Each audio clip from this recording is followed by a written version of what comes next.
हमारी विचारधारा कहती है कि देश की लगाम हिंदुस्तान की जनता के हाथ में होनी चाहिए और देश को जैसे पहले राजा चलाते थे वैसे नहीं चलाया जाना चाहिए। हम जनशक्ति की बात करते हैं, लोक शक्ति की बात करते हैं। आजादी की लड़ाई देश की जनता ने लड़ी थी, कांग्रेस पार्टी लड़ी। किसके लिए लड़ी थी? गरीब जनता के लिए लड़ी थी। इंडिपेंडेंस से पहले आप यहाँ आते, हिंदुस्तान की जनता के कोई अधिकार नहीं थे, महिलाओं के कोई अधिकार नहीं थे, दलितों को छुआ नहीं जाता था। ये आरएसएस की विचारधारा है, ये हमने बदला है।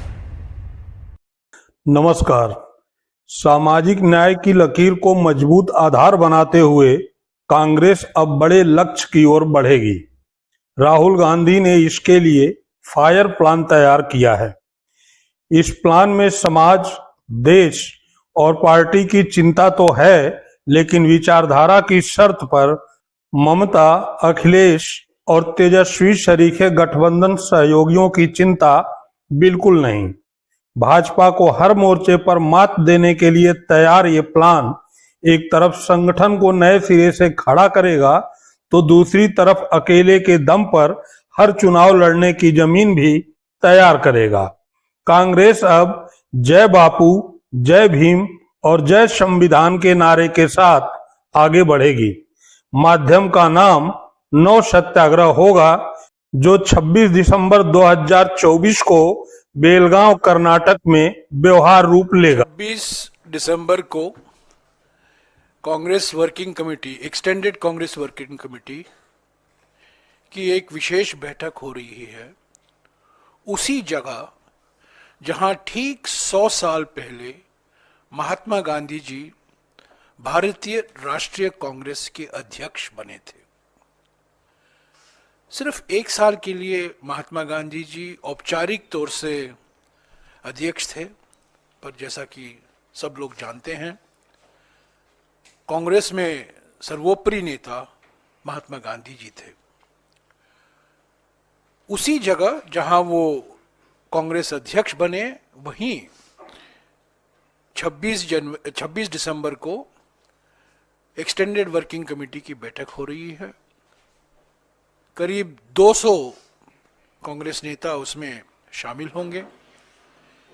इस बैठक का नाम नव सत्याग्रह बैठक रखा गया है, क्योंकि 100 साल पहले बेलगावी से ही सत्याग्रह का ऐलान महात्मा गांधी जी ने दिया था और ठीक 100 साल बाद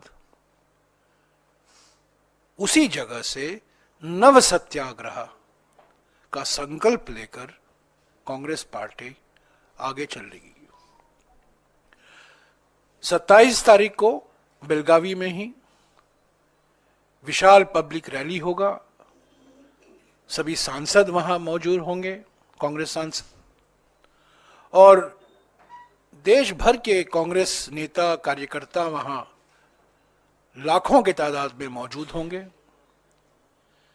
उस रैली का नाम जय बापू, जय भीम, जय संविधान रैली है। और 26 तारीख को 2 प्रस्ताव पारित किए जाएंगे, जो देश के सामने कांग्रेस पार्टी का क्या कार्यक्रम होगा अगले 1 साल के लिए, वो हम देश के सामने रखेंगे। ये 26 जनवरी शाम को 2:30 बजे 26 को बैठक शुरू होगी और करीब 6, साढ़े 6 बजे ये 2 प्रस्ताव पारित किए जाएंगे। लोकसभा चुनाव और हाल ही में संपन्न विधानसभा चुनाव में मिले दलित और मुस्लिम वोट से कांग्रेस खासा उत्साहित है। उसको लग रहा है कि उसका पुराना वोट बैंक उसकी ओर लौटना चाहता है। बस उसे कांग्रेस के लौटने की उम्मीद की दरकार है। कांग्रेस उसकी इसी उम्मीद को जगाने और मजबूत करने के लिए संगठन को जिले से लेकर दिल्ली तक दुरुस्त करेगी।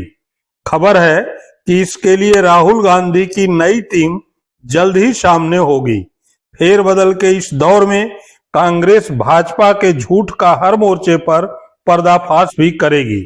26 दिसंबर 1924 इस देश के स्वतंत्रता के इतिहास में हमेशा एक ऐसे दिन के तौर पर याद रखा जाएगा जहां से भारतीय राष्ट्रीय कांग्रेस ने महात्मा गांधी जी की अध्यक्षता में स्वतंत्रता संग्राम के एक नए दौर की शुरुआत की। ब्रितानवी सरकार को जड़ से उखाड़कर फेंकने के लिए, गरीब और अमीर को समानता का अधिकार देने के लिए जिस प्रकार से ब्रिटेन और इंग्लैंड के द्वारा, ईस्ट इंडिया कंपनी के द्वारा और ब्रितानवी सरकार द्वारा सारी संपत्ति देश की कुछ हाथों में एकत्रित कर दी गई थी, उन सब के खिलाफ सत्याग्रह, सविनय अवज्ञा आंदोलन, उसकी एक नई शुरुआत इसी धरती, इसी माटी, इसी स्थान से महात्मा गांधी ने की थी। 100 साल के बाद एक बार फिर राहुल गांधी जी, खड़गे जी के नेतृत्व में दोबारा भारतीय राष्ट्रीय कांग्रेस यहां एकत्रित होगी एक नए सत्याग्रह के लिए। कांग्रेस की इस नई रणनीति से भाजपा तो परेशान है ही, इंडिया गठबंधन के सहयोगी भी परेशान हैं, क्योंकि ममता, केजरीवाल, अखिलेश, तेजस्वी शरीके को मालूम है कि जिस सियासी जमीन पर वे खड़े हैं वो कभी कांग्रेस की हुआ करती थी। हिसाब किताब पर कांग्रेस उतरेगी तो उनकी जमीन सबसे पहले खिसकेगी। मायावती को यह एहसास शायद पहले ही हो गया, जिसके परिणाम स्वरूप बहन जी की पार्टी 24 दिसंबर को अरसे बाद सड़क पे उतर गई। अब देखना यह है कि कांग्रेस की नई रणनीति के बाद भारतीय जनता पार्टी और इंडिया गठबंधन के सहयोगियों का क्या रुख होता है। बहुत बहुत धन्यवाद।